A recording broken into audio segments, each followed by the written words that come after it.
वो आपने हसन साहब पढ़ा खबर, बड़ी छोटी सी खबर है लेकिन बड़ी इंपॉर्टेंट है कि जर्मनी के अमीर 3 अफराद ने अदालत में एप्लीकेशन दी है कि हमसे टैक्स ज़्यादा लिया जाए कि हमारे मुल्क के इकॉनमी के हालात ठीक नहीं हैं। और यहाँ देख लें आप, अभी हम पीछे बैठे थे जब, तो यहाँ पे वो डिस्कस हो रहा था कि इन लोगों ने असासे क्या क्या बताए और यहाँ से टैक्स कितना दिया है, टैक्स कितना छोड़ें। हाँ, यानी हसन साहब वो मतलब है कि उन्होंने ये दरखास्त दी है कि हमसे ज्यादा लिया जाए। 200 रुपए टैक्स बनता है तो मुझसे 500 रुपए ले लो। हाँ जी, यानी ज्यादा देना चाह रहे हैं, ज्यादा देना चाह रहे हैं क्योंकि कानून उनका ये कहता है कि आपने इतना देना। ये बुनियादी तौर पे ये उन्होंने तो ये कहा है, असल बात ये है कि हमारा दौलतमंद आदमी जो है उसका रवैया कितना गलीज है। हसन साहब, इससे सिर्फ ये अंदाजा होता है कि हमारी आप का अपने ये मुल्क से आलम जो कितने है, सिंसियर हैं। सिंसियर कितने, इसका मतलब वही ना, सिंसियर नहीं है आप। उनकी जो एलीट है उन मुल्कों की जो अशराफिया है वो अपने अवाम के साथ, अपने मुल्क के साथ, अपनी धरती के साथ कमिटेड है। हमारे सिर्फ ज़बानी जमा खर्च है, ये सिर्फ बोलते हैं, ये बयान जारी करते हैं, ये बढ़ के मारते हैं, मसले का मतलब नहीं पता। बल्कि अच्छा, मैं आपकी इस खबर के जवाब में एक और दिलचस्प खबर आपको बताता हूँ कि टोक्यो में बुकिंग हो गई है एक ऐसे ग्रेवयार्ड की, ऐसे कब्रिस्तान की जो इंतहाई खूबसूरत और 6 मंजिला होगा। 6 मंजिला यानी ऊपर नीचे उसकी अपनी यानी कि वो प्लाजा होगा। कब्र की कॉस्ट और उसके अलावा रेगुलर उसकी मेंटेनेंस की। तो मेरा एक दोस्त बैठा था, जब मैंने ये पढ़ा तो मैंने उसे कहा, मैंने कहा यार यहाँ के कब्रिस्तानों की गलाजत और गंदगी और बेतरतीबी, बदनज़मी देख के तो बंदा शहीद होते हुए भी डरता है कि यार यहाँ दफन होना है। गोरों के कब्रिस्तान बैरून मुल्क चले जाएं आप, वो देख के मरने को दिल करता है। वो तो गोरों को तो यहाँ हमारे लाहौर में भी, जो गोरा लाहौर में भी है। अच्छा, उनके साथ भी हमने क्या किया उसका भी जवाब नहीं। वो तो स्टैचूज वगैरह लगाते हैं ना, वो तरतीब क्राइस्ट का, हाँ जी, बीबी मरियम का, ये वो लगाते हैं ना, यहाँ से वो चोरी हो गए। आपने उनके कब्रिस्तानों से वो चुरा लिए, बेशुमार स्टैचूज जो हैं वो चुराए गए हैं। वो चुराए नहीं गए। अच्छा, उनकी दुनिया ही और है। मैं हैरान रह गया हूँ पढ़ के कि फ्रांस में उन्होंने एक आर्टिफिशियल हार्ट, दिल मसनूई दिल बना लिया है जो तकरीबन उतना ही अच्छा है जितना एक सेहतमंद आदमी का दिल होता है। अब आपको आसानी है, जितने मर्जी दिल ले दो। जी, वैलेंटाइन डे पे दिल बिकेंगे तो दिल पेश किया जाएगा, दिल पेश किया जाएगा। अच्छा, लेकिन आप मुझे अपना दिल पेश करें। ये हमारी असेंबली में लगना चाहिए क्या कि जर्मनी के दौलतमंद लोगों ने खुद दरखास्त की है, अदालत से रुजू किया है टैक्स बढ़ाने का। मैं फिर उसी तरफ चला गया हूँ वापस।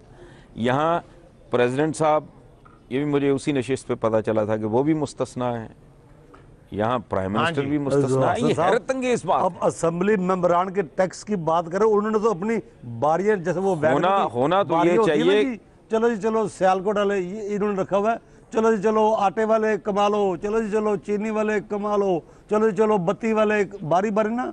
अच्छा, मुझे एक बात की थानेदार साहब आप बताएं, क्योंकि आप भी रिश्वतखोर रहे हैं। नहीं, मुझे एक बात नहीं, मैं जरूरतन देखिए जरूरतन। अच्छा, मुझे एक बात बताएं,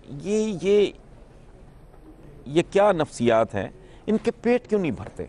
वो एक तो हमने बचपन से सुना ना कि लालची का पेट कब्र की मट्टी भरती है सिर्फ। बिल्कुल बिल्कुल। लेकिन ये क्या करेंगे इतना पैसा? मैं आपको ये प्लेटिनम के अंडे का ऑमलेट खाते हैं, ये सोने का स्लाइस खाते हैं, क्या करते हैं? इसका जवाब मैं दूं।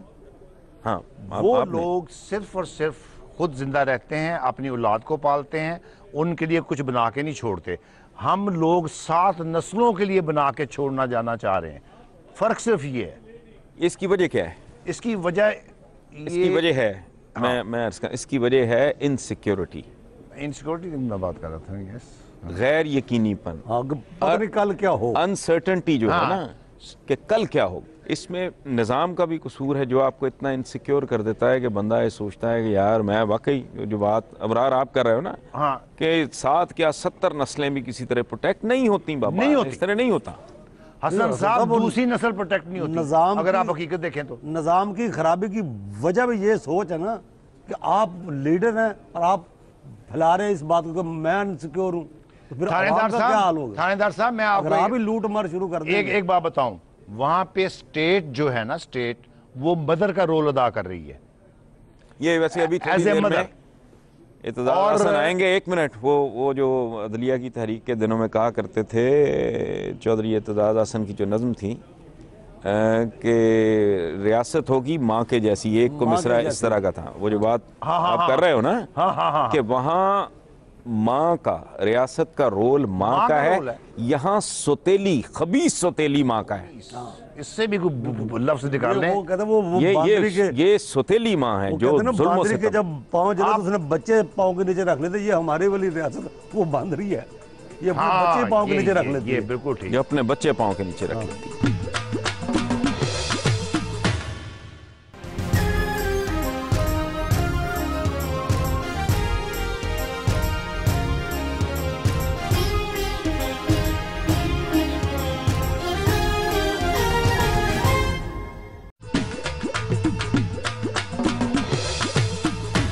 वो अदलिया तहरीक में जो नज़म पढ़ते थे वो मिसरा रियासत होगी माँ के जैसी, दूसरा मिसरा क्या था वो याद नहीं आ रहा। पढ़ते थे।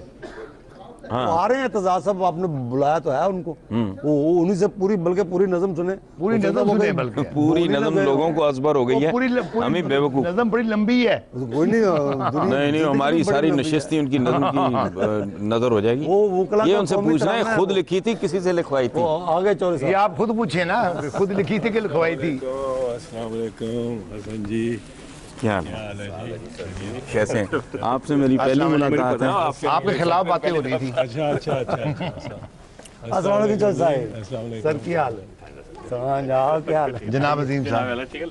ठीक है। आपके आने से पहले आपकी नज्म के दूसरे मिसरे की तलाश हम कर रहे थे। वो जो आपने रियासत होगी माँ के जैसी, वकला का कौमी तराना लिखा था ना, इसका वकला का कौमी तराना। हर शायरी से प्यार करेगी। वो मैंने सारी नज़म आपको भेजनी है वजन ठीक कराने के लिए। आपने सच बात कह दी, उसका वजन ठीक होने वाला है।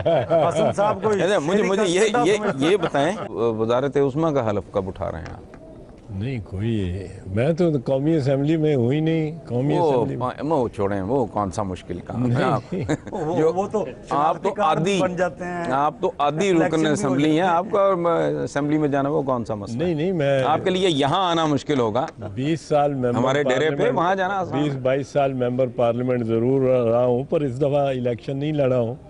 तो अपने आप को फ़िलहाल आईनी एतबार से नायल किया हुआ है कोई ऐसे ओहदे के लिए, सो किसी को फिक्र नहीं होना चाहिए। एक बात, अच्छा मैं पूछना चाह रहा था इत्तेजाज साहब से कि ये आपका जो मिलना जुलना है ना, कुछ लोगों को पसंद नहीं आया, क्योंकि आपके सर पे ताज है अदलिया की जीत का, और अब कुछ लोग ये समझ रहे हैं कि आप नामावर बन गए हैं एस्टेब्लिशमेंट और गवर्नमेंट के बीच में। ये आप उधर गए, दुश्वारी है। हाँ, ये बड़ी दुश्वारी भी है, और ये आपकी पर्सनैलिटी वो भी है। एक आध बात मैं आपको अर्ज करूँ ना, मैं अब ये बताता हूँ, मैं अब आइन की तशरीह करता हूँ। आइन में आर्टिकल 248 में के पहले सब सेक्शन को पढ़ के लोग पहली शिक को कहते हैं कि जी सदर, सिर्फ इस्तिस्ना सदर को हासिल है उन अमूर में जो कि उसके दफ्तर से ओहदे से मुतालिक हो। हालांकि 2 नंबर शिक जो है बड़ी क्लियरली कहती है, no criminal proceeding whatsoever shall be initiated or continued against the president or a governor during his office. During his office, no criminal proceeding shall be initiated or continued during his office, a term of office. अब इससे, अब ये अगर बताओ लोगों को कि भाई उसका इस्तिस्नाए, लोग कहते हैं ये तो तरफदारी कर रहा है, ये कुछ लेने लगा है गवर्नमेंट से, अब पार्टी की गवर्नमेंट से कुछ। ये हमारा कैरेक्टर है कि एक आदमी की पूरी जिंदगी नहीं, एक मिनट, पूरी जिंदगी एक आदमी की एक इस तरह का स्ट्रोक एक सेकंड नहीं लगाते हम लोग। अच्छा, अगर हसन मैंने क्या कहा दिया मेरे पीछे पड़ गए, अच्छा आप लेने लगे, मैंने कहा भाई मेरी पार्टी की गवर्नमेंट है, अगर मैं उसमें कुछ आ जाता हूँ तो क्या उसमें मायूब बात है? वो जी ये तो ले रहा है, ये तो गिर गया है, ये तो, अच्छा अभी तक मैं लोगों को बताता हूँ, अफसोसनाक बात है, एक आदमी जड़ा फिर उसमें थोड़ी सी बात इंटीरियर मिनिस्टर रह चुका हो, उससे आगे अल्हम्दुलिल्लाह। एतजाज साहब ने कहा कि अगर मैं ये बता दूं लोगों की नींदें उड़ जाए। अब देखे ना, आप पूरी बात अच्छा करें नहीं, ना, स्टेटमेंट आपकी भी बड़ी शरारती है ना, बड़ी बड़ी जिनका बहुत ताल्लुक कोई नहीं है। बात सुने, वैसे एक बात मैं आपको बताऊं, मेरे तो भाइयों की तरह हैं, ये जिनका कोई ताल्लुक नहीं ना इस सारे खेल से, पावर प्ले से, उनकी भी नींदें उड़ गई पता नहीं किस किस को चिक्का लगने वाला है। अच्छा नहीं, वो मतलब है कि इसका क्या हल्का फुल्का सा कोई हल्का फुल्का सा ये है कि अब अगर वो गवर्नर साहब मेरा ख्याल है यूं ही बेचैन बेताब हो गए, सलमान तासीर साहब, वो उन्होंने कहना शुरू कर दिया कि मेरे गवर्नर हाउस, मैं गवर्नर दो मालियों की, दो मालियों की। आई डोंट नो, इतनी छोटी बात इतने बड़े आदमी और बड़े होते बैठे हुए को ज़रूरत क्या थी करने की, घबरा वो यूं ही गए। मेरे कहने का मकसद था कि हालांकि सिर्फ इस पे मुहित नहीं थी गुफ्तगू, पर अगर मैं अटॉर्नी जनरल बनता हूँ तो लोगों की नींदें बहुत सारों की उड़ जाएंगी। कैसे उड़ जाएंगी? पीरज़ादा कासिम का शेर है, गाह दश्ते वहशत से घर की समत जाता हूँ, इसको दश्ते वहशत से वापसी न समझा जाए। तो इसको ये ना समझा जाए कि मैं अटॉर्नी जनरल बन रहा हूँ, ठीक ठीक, क्योंकि वो बड़ी गलत फहमी यूं ही बनेगी। पर अटॉर्नी जनरल का ओहदा है अटॉर्नी जनरल फॉर पाकिस्तान, आइन में लिखा हुआ है आर्टिकल 100 में। ये attorney general is not of the government, ठीक, attorney general for the country, Pakistan, for the country, for the state, for the country. रियासत का अटॉर्नी जनरल होगा, रियासत से, यानी अगर गवर्नमेंट में भी किसी को प्रोसिक्यूट करना है तो हो जाएगा। तो अटॉर्नी जनरल ऐसा होगा जो कि जिसकी लॉयल्टी गवर्नमेंट से ज्यादा, पार्टी से ज्यादा स्टेट के साथ होगी, मुल्क के साथ। तो इसलिए मैंने कहा काफी लोगों को जरा परेशानी हो सकती है इस मेरे, अगर मैं उधर चला जाऊँ। सिलेक्टिव, हमारे यहाँ सिलेक्टिव क्रेडिबिलिटी होती है मोस्ट पॉलिटिशियंस की, कि अपनी पार्टी उनको समझती है क्रेडिबल, उसमें भी कुछ लोगों को शक रहता है। He is one of the few people जिनके पास ओमनी क्रेडिबिलिटी है अक्रॉस द पार्टी। बिल्कुल। अच्छा पहले मुझे बताएं, इससे पहले चाय का मूड है? चाय अगर आप, मैं चाय मंगवाता हूँ। चौधरी साहब के लिए चाय लाओ भी अच्छी सी तेज।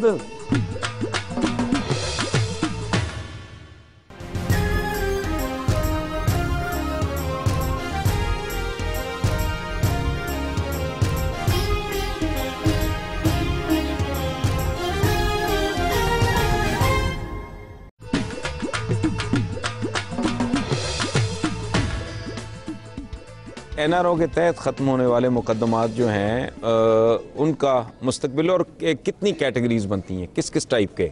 देखें, जितने फौजदारी मुकदमात हैं जो कि 4 फरवरी 2008 के बाद जिनका एनआरओ के तहत तस्फिया हो गया, वो सारे अब फ़ाल हो गए।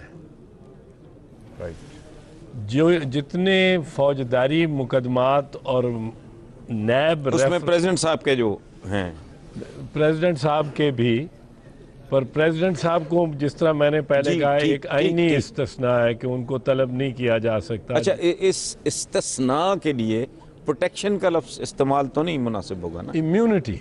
अच्छा, ओके ओके, इम्यूनिटी का। हाँ साहब, हमें तो लगता है ना कि तहफ़्फ़ुज़ को, शील्ड वील्ड को, ढाल को जरा। एनआरओ से तो कोई मेरा तल्लक नहीं है। रिटायर्ड थानेदार हैं जी हमारे मोहल्ले के। मेरा एक जाती तकलीफ से सवाल मैं आपसे पूछना है, ये जो वकला और तालिबान है, इनका कोई ब्लड ग्रुप है कि जहाँ पुलिस को देखते हैं उनको मारने लगते हैं? नहीं नहीं, अब वो 1-2 वाक़यात हो गए हैं। 1-2 नहीं हुए, काफी हुए हैं और हो रहे हैं। वो 1-2 नहीं, ज्यादा नहीं हुए। वकला को पुलिस ने भी काफी पीटा। थानेदार साहब दोई में कहने लगा था 2 साल पुलिस ने पीटा उनको। पुलिस ने तो सारी कौम को पीटा, सारी कौम पुलिस को मारेगी शुरू कर दी। हो सकता है ये भी हो जाए। अच्छा मुझे एक बात बताएं आप, तो ऐसा कि पार्टी को अचानक आप पे इतना प्यार क्यों आया है? ये मोहब्बत कैसे बेदार है? अभी तक कोई इतना ज्यादा प्यार भी नहीं आया। अभी तक मैं सेंट्रल एग्जीक्यूटिव कमेटी से आज भी नहीं, अब मेरा ख्याल है वो बहुत सान भी हो गया। कल मीटिंग सेंट्रल एग्जीक्यूटिव कमेटी की हो रही है, मुझे दावतनामा नहीं आया। अच्छा। तो आपने मुझे वहाँ पाया नहीं होगा। नहीं, ये मुआशकों में ये मामूली बातें हैं। असल बात ये है, देखें बात सुने, मैं पब्लिक सेंटिमेंट की बात कर रहा हूँ, मैं अकल की बात नहीं कर रहा, लेकिन ये इसमें कोई शक नहीं है, ये परसेप्शन, पब्लिक परसेप्शन के अब उनको आप पे बड़ा प्यार है, अब बड़े अच्छे लग रहे हैं आप। मेहरबानी। हसन साहब, वो तारिक साहब के जो प्रेसिडेंट मुशर्रफ साहब थे, उन्होंने देखा क्या क्या किया चौधरी साहब, वो जो शेर था ना, वो एक उन्होंने कहा, मुहावरा है हम तो- हमारे पंजाबी का, मैं उसको उर्दू में कोशिश करता हूँ कि कमीज लगी फटने न्याज लगी बटने। नहीं, वो मुशर्रफ साहब का वो पुतला जो जलाया ना, हाँ जी, आप तो उन्होंने मुझे आगे एक कहा बात कि बताएं कि जो आपके जो हम तो झुलसे हैं सनम, तुझको भी ले झुलसेंगे। वो पीपल्स पार्टी वाले भी झुलस के साथ। नहीं मुझे बताएं, ये जो अभी प्रेसिडेंट साहब पे जो इल्ज़ामात लगाए, या जो ज़बान इस्तेमाल की है, ये जो बात की है परवेज़ मुशर्रफ साहब ने, उसकी तरदीद भी आ गई है, तायीद मुझे नहीं समझ आ रही कि कि आपका किसी के वो साथ एक बड़ा आउटस्टैंडिंग जर्नलिस्ट है, वो इतना बड़ा झूठ नहीं बोल सकता। सीमोर हर्ष जो है वो पुलित्जर प्राइज विनर है, माइल आई जैसे मैसेकर, उसके बाद अबू गरीब जेल, बहुत सारे उसने एक्सपोज किए हैं। तो मेरा ख्याल है किसी को जेब नहीं देता है। आपके सियासी इख्तलाफात अपनी जगह पे, लेकिन किसी के बारे में खा किसी पोजीशन पे भी हो, और फिर अगर मुल्क का प्रेसिडेंट और फिर आप मुल्क से बाहर हों और वहाँ पे वो अखबारात में ये चीज़ छपे, मेरा ख्याल है ये अच्छी बात नहीं है। अच्छा, ये आबदो स्कैंडल, ये भी एनआरओ के केसेस ये इसका बेसिकली तो मंसूरुल हक he was one of the culprits. Culprits, उसने सेटल कर लिया था, प्ली बार्गेन कर दिया था, कुछ $7.5 मिलियन, $75 लाख, 75 वही $7.5 मिलियन। मैं तो इन अवामुन्नास की जो बैठे हैं ना, इनको नहीं बेचारों को मिलियन शिलियन की समझ नहीं आती, लाख वजदा है, लाख वजदा है। $75 लाख उसने अदा करके, और बाकी सारा वज़म कर गए थे। बाकी टोटल 49 मिलियन की बात हो रही है ना जी। अच्छा, यानी कि 490 लाख। उसमें इनके खाते में कितने डाले जा रहे हैं? अभी तक तो बात हो रही है कोई 4.9 की। आज मैं सुन रहा था कि 4 मिलियन अगेन दोबारा 4। अच्छा, वैसे अजीब बात है, यहाँ इस एक ऐसा मुल्क जिसमें लोगों को रोटी नहीं मिल रही, बच्चों को चीनी नहीं मिल रही, वहाँ इनके यहाँ अरबों रुपया बिल्कुल ऐसी है जैसे मैं आपसे कहूँ तारिक अजीम साहब, मुझे टूटे हुए 50 करोड़ तो दें जरा, टूटे हुए 10 20 50। अच्छा, और ये जो कहते हैं ना कि स्कैंडलाइज होते हैं, ये क्यों नहीं हुए?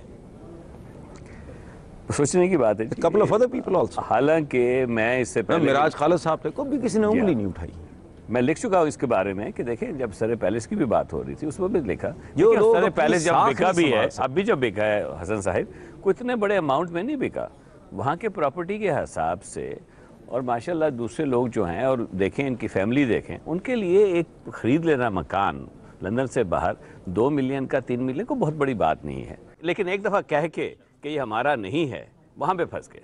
उसके बाद दोबारा ऑन करना पड़ा, उस पर दोबारा कभी हो ही नहीं सकता था कि उसको यूज़ कर सकते या कोई भी उसको। अच्छा, ये इन सारे मामलात को भी इम्यूनिटी है, साफ सुथरा कारोबार है। सदर साहब की जी, मैं की ज़ात की हद तक अपने ओहदे की मियाद के दौरान, अच्छा, ये जो उनके ओहदे की मियाद को कुतरने की कोशिश की जा रही है, उसके पीछे यही फैक्टर तो नहीं है? क्योंकि if he continues as head of the state for another 3-4 साल, जितने भी रह गया टाइम, तो ये तो मौत से बैठे रहेंगे भी, ये इनको इधर से ही नहीं, एक दुश्वारी तो हो सकती है ना, वो ये है कि सदर साहब पे मुकदमात वो मुअत्तल रहे, लेकिन उनके मुकदमावार जो हैं, जो उसी मुकदमे में दीगर मतलूब हैं या हैं, इन्वॉल्व हैं, ठीक, हाँ, उनके चलते रहे, उनके अगर चलने शुरू हो जाएं उनकी हद तक, तो फिर भी एक एम्बैरसमेंट तो है ना। लेकिन मुआखजा जब तक होता है, अगर हो जाता है, तो उसके बाद फिर मुकदमा से इस्तिस्ना ख़त्म है। लेकिन जितनी देर तक सरबराह मुमलिकत है, like the queen of England, जबरदस्त टिप दे रहे हैं आपको। ये लेकिन एक बात है उसमें, जो कि मेरे भाई उससे भी एग्री करेंगे कि एक मॉरल ड्यूटी बन जाती है अगर आपके ऊपर कोई सीरियस मुकदमा आता है। जैसे अगर आप किसी जज को कहते हैं कि आप मेरा केस आपको मत नहीं सुनें, हटा तो सकते। नॉर्मली ट्रेडिशन यही है ना जी कि वो स्टेप डाउन कर जाते हैं वो जज जब साहब। अपनी आपको क्लियर कर लें, अगर आपको अदालतें क्लियर कर देती हैं, आवाम भी आप पे, और आपकी कद काट बढ़ जाता है उससे। तारक अजीम साहब, यहाँ पे तो ड्यूटी किसी ने नहीं दी, मॉरल ड्यूटी कौन हाँ, देगा? अजीब बात यह है कि अभी तक किसी को कुछ नहीं पता कि कितने लोगों ने उससे फायदा उठाया है, किस किस्म का फायदा वो उठाया कहते हैं है। अबाउट 5000 बस अबाउट की बात है ना जी, कभी 2900 की बात होती, कभी जी हाँ, 3500। बिल्कुल ये है। मैंने हसन साहब, मैंने सेनेट में ये क्वेश्चन भेजा अगस्त में कि ये बताया जाए कौम को कि कौन कौन लोग हैं जिन्होंने फ़ायदा उठाया इसमें। 3000 और मुझे आके दो हफ्ते पहले जवाब आया कि जी ये क्वेश्चन जो है इनएडमिसिबल है चेयरमैन साहब की तरफ से, चूंकि मैटर सब जुडिस है। वहाँ से बिल आया हुआ है और वहाँ से कह रहे हैं अच्छा, ये इनसे पूछते हैं सब जी हाँ। जुडिस है कि नहीं है? बिल आया हुआ है। ये सब जुडिस नहीं है। ये तो एक इशू बड़ा क्लियर सा है। सवाल ये है कि किस किस ने इस्तिस्ना हासिल किया है एक कानून के तहत। वो कानून अलिफ बे जीम हाँ, तो कोई भी इसमें हो। तो कोई किसने फ़ायदा उठाया उस कानून का, इसके लिए कोई सब खा वो कानून सब जुडिस हो। लेकिन यहाँ सवाल ये नहीं कि वो कानून गलत है या सही है। अगर ये मामला बहस हो जाए तो हो सकता है कहा जाए कि ये अब सब जुडिस है। लेकिन सवाल ये है कि किस किस ने फ़ायदा उठाया, उससे इस्तिफादा हासिल किया है, वो तो कोई मामला इसमें रुकावट नहीं है। ये एक बात बताएं, जो आपकी पार्टी के जो बड़े बड़े हैवी वेट्स इन्वर्टेड कॉमर्स में हैं, ये तो तहरीर में बड़ा होता है ना, हैवी वेट लिख के आदमी कॉमें डाल दे तो पता लग जाता है कि बड़े लाइट वेट की बात हो रही है। तो ये जो हैवी वेट्स हैं इस वक्त आपके, इनका क्या बनेगा?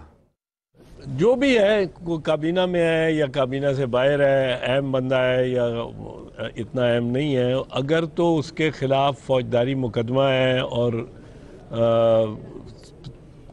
4 फरवरी के बाद 4 फरवरी 2008 तक उस पर कोई उसने अदालत से हुक्म नहीं लिया। कहते हैं कि MQM वालों ने अहकामात ले लिए थे अदालत के पहले 120 दिन के अंदर, तो अगर उसने नहीं लिया अदालत से हुक्म तो उसको तो ज़मानत करानी चाहिए। जिनके खिलाफ नैब की रेफरेंसेस थी उनके लिए एक खसूसी शिक है सेक्शन 7 NRO में, उनको इस्तिस्ना है हासिल ता वक्त कि सुप्रीम कोर्ट इस पर फैसला नहीं करता। और अगर सुप्रीम कोर्ट ये फैसला कर दे कि NRO पहले दिन से वॉइड एब इनिशियो था, तो उसके बाद उनके खिलाफ भी मुकदमात चल सकते हैं।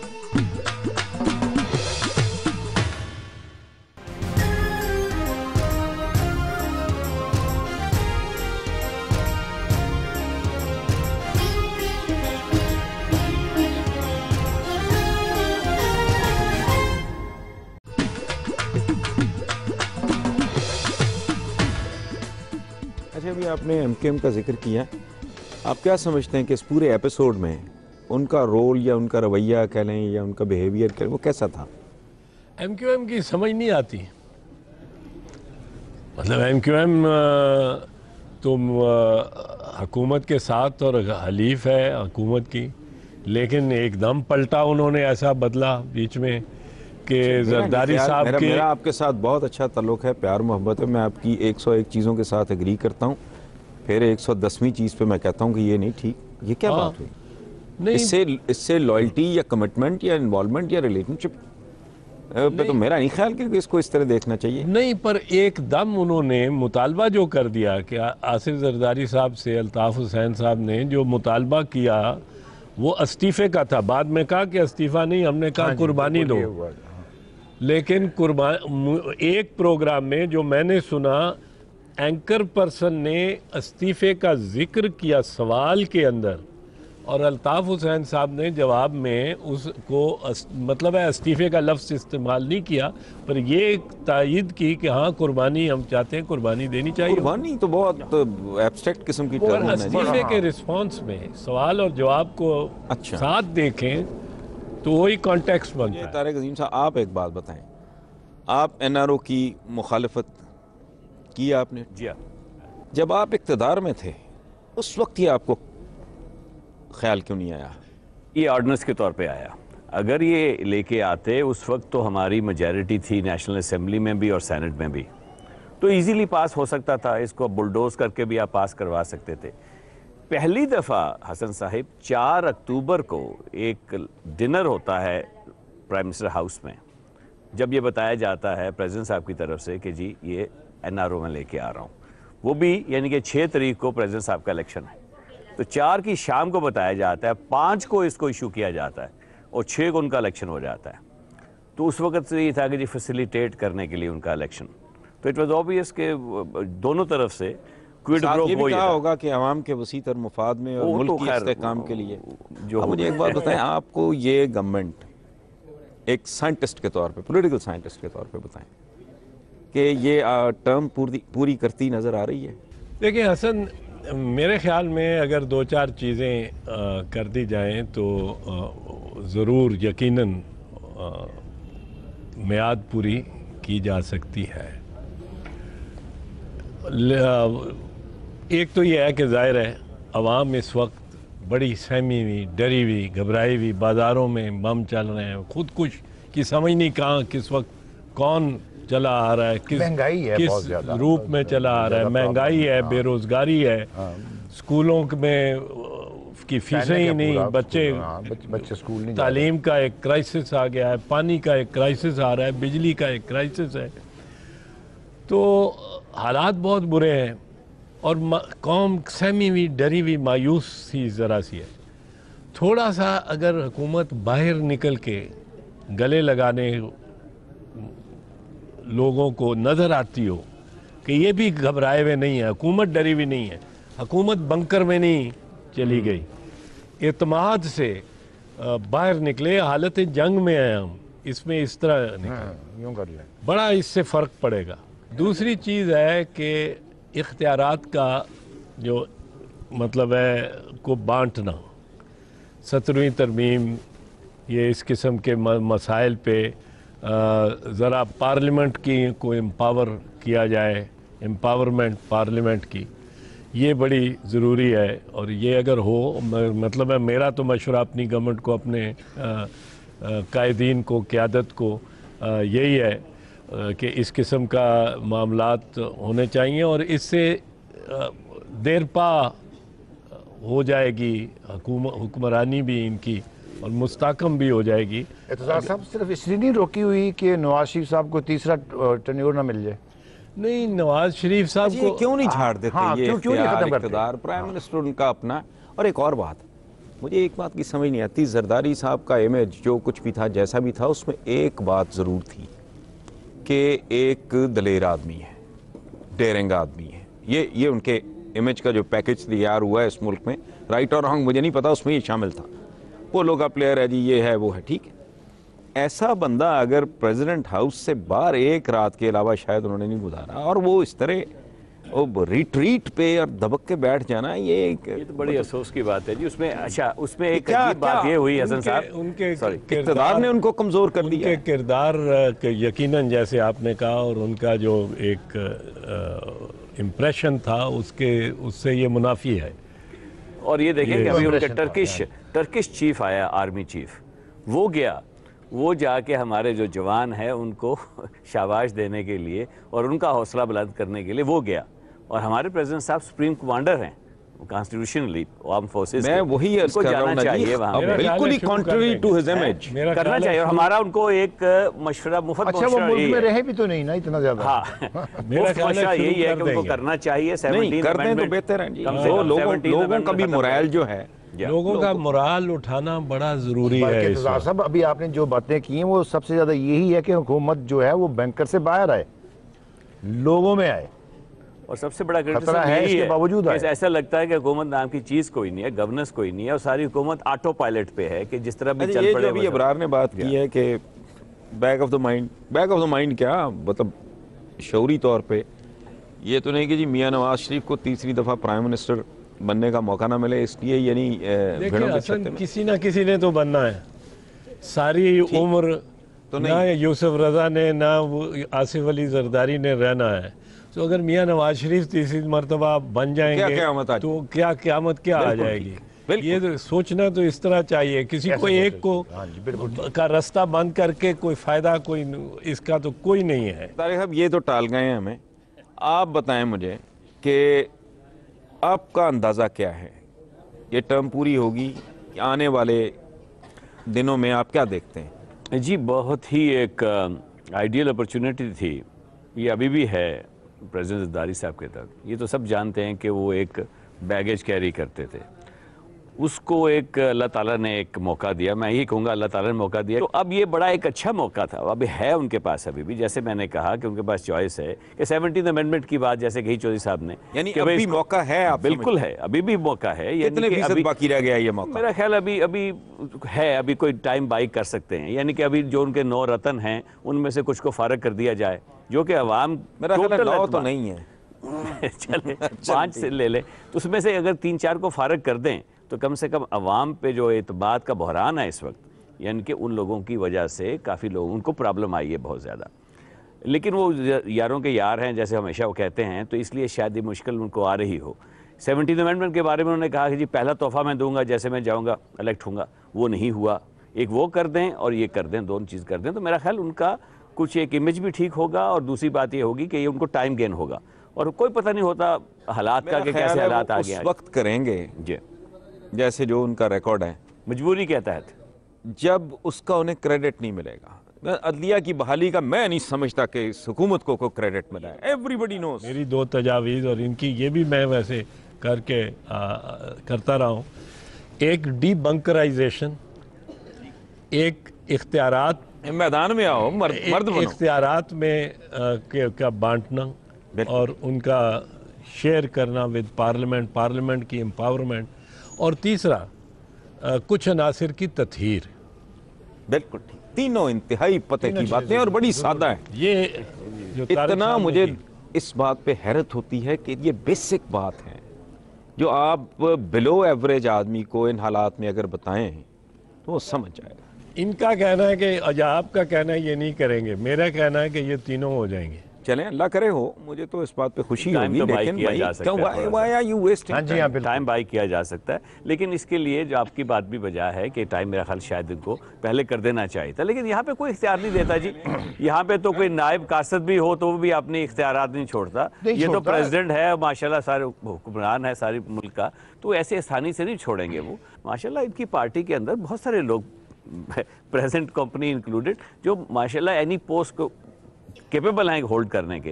तो ऐसी बात नहीं है कि इनके पास बंदा कोई नहीं है, बंदे भी हो सकते हैं इनके पास, अच्छे बंदे मिल जाएंगे, लेकिन कुछ वजूहात की बिना पे वो डिले करते जा रहे हैं, उससे नुकसान इनके अपना हो रहा है। बिल्कुल ठीक। वो क्या कहते हैं पंजाबी में, मैंने तथीर की बात इसलिए नहीं की कि मेरा कोई तकाजा है उनकी जगह लेने का। बहुत सारे हैं आपके। तारक साहब वो ऐसा रहा ना हो कि वो जो एक पहन के कहता है कि सफेद मोजा है काला, उसने कहा ये क्या, उन्होंने कहा ये ऐसा मेरे पास एक और भी है, घर में पड़ा है, घर पे भी पड़ा होगा, वो ही ना बात हो जाएगी। यार वो अपना थानेदार साहब पता करें उसका शुजात नहीं यार, शुजात हाशमी नहीं, वो सिंगर नहीं है। अच्छा वो शुजात अली, वो जो वो इंडिया में भी गा के आया है। हाँ वो तो थर्ड चॉइस साहब को भी और तारिक साहब को। तारिक साहब मैं भेजता हूँ जाके, बुलाएं इधर ही होगा कहीं।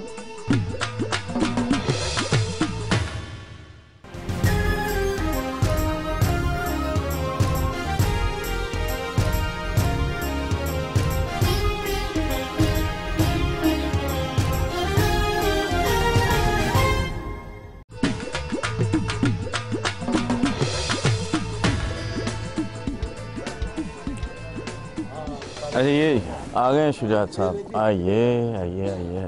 यार आपको तो टीवी स्टार होना चाहिए। क्या हाल है? ठीक ठाक है। आवाज़ तो पता नहीं आपकी कैसी होगी, शक्ल सूरत तो अच्छी है। क्या बहुत अच्छी, इंडिया गा के आए हो। अच्छा बैठे आप सुनाए जो साहब, मैं जरा चीनी का पता कर रहा हूँ, शायद मिल जाए। अच्छा नहीं, ये बताएं कि आप उस कंपटीशन में आपकी तीसरी पोजीशन थी, दूसरी? जी सर, मैं basically I was in top 10 Saregamapa में। अच्छा। उसके बाद कुछ आपको पता बॉम्बे में कुछ हमले हो गए थे, तो दैट्स वाई हमें आना पड़ा। बेसिकली मेरा इंट्रोडक्शन ये है कि उस्ताद सलामत अली खान, उस्ताद नज़ाकत अली खान मेरे दादाजी हैं, और शाम चौरासी घराने से मेरा ताल्लुक है। Basically classical singer. आपको तो घराने का नाम सुन के बंदे के घंटियां बजने लगती कानों में। सुनाएंगे क्या? सर मैंने एक सारेगामा में गाई थी एक चीज़ जिस पे आशा भोसले ने मुझे बहुत दाद दी थी, खड़ी हो गई थी उठ के। हिमेश रेशमिया बहुत रोया, उनका बहुत बड़ा जज है। तो मैं जितने भी हमारे सीनियर्स लोग यहाँ बैठे हैं आपकी नज़र करता हूँ ये।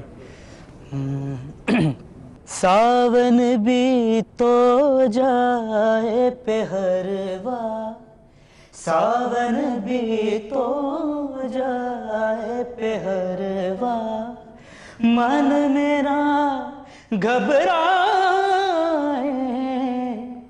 मन मेरा घबराए, ऐसो गए परदेस पिया तुम, ऐसो गए परदेस पिया तुम, चैन हमें नहीं आए, चैन हमें नहीं आए, मोरा सैयामों से बोले ना, मोरा सैयामों से बोले ना, मैं लाख जतन कर हारी, लाख जतन कर हार रही, मोरा सैया मुँह से बोले ना देना। वाकई शाम चौरासी भाई, अब नाम भी बताते तो अब हम भी बूझ लेते। कोई और सुनाए। अच्छा, दोबारा गए फिर आप वापस इंडिया? सर मैं नहीं जा सका क्योंकि कुछ सर्कमस्टेंसेस ऐसे बन उसके बाद अब तक नहीं? उसके बाद अब तक मेरा उनसे। ये तो आपके बुजुर्गों में से किसी की है? जी ये बेसिकली शफकत अमानत जी हैं, फ्यूजन बैंड के, जो पटियाला घराना से हैं, हम शाम चौरासी घराना से हैं। सो ये उनकी थी, फ्यूजन बैंड में उन्होंने गाई। तो मैंने भी जब इंडिया में ये गाई थी तो इससे मुझे काफ़ी पॉपुलैरिटी मिली थी। तो जो नेक्स्ट चीज़ मैं आपको सुनाने जा रहा हूँ, ये मैं आपको जो मेरे घर की चीज़ है, ट्रेडिशनल जो आपकी नज़र करता हूँ, ये भी ठुमरी है राग देश में, उस्ताद सलामत अली खान साहब मेरे दादाजी की। अच्छा, वैसे आप में से किसी को है को थोड़ी बहुत शुद्ध बुद्ध को समझ बमझ? बस पसंद सुनने की कानों हद को। तक। बस मैं भी पैदल ही हूँ। अच्छा चलें। तो सर मैं आपको बिल्कुल एक क्लासिकल चीज़ है तो मैं आपकी नज़र करता हूँ। राग मल्हार मेरा बड़ा फेवरेट राग है। वाह, बारिश ना बरसा देना, खुले में बैठे। सारे पा मा पा नी दा नी सा दा नी पा मा पा ग मा रे सा नी नी दा रे मा पा रे मा पा नी दा नी दा दा नी मा मा पा ग मा पा नी दा नी दा नी मा मा पा ग मा पा ग मा रे सा। उमट दन घुमट बरसत बरखा रुत आई, उमट दन घुमट बरसत बरखा रुत आई, नदी नाम नीर बरन बुरुत आई, उमट दन घुमट बरसत बरखा रुत आई, नदी नाम नीर बरन बुरुत आई, उमट दन घुमट बरसत बरखा रुत आई। दादरवा बोल पपियारा बोले, दादरवा बोल पपियारा बोले, चमकत है बेजुरिया कहत सदा रंग राग मियां मल्हार गाई, उमट दन घुमट बरसत बरखा रुत आई। बहुत बहुत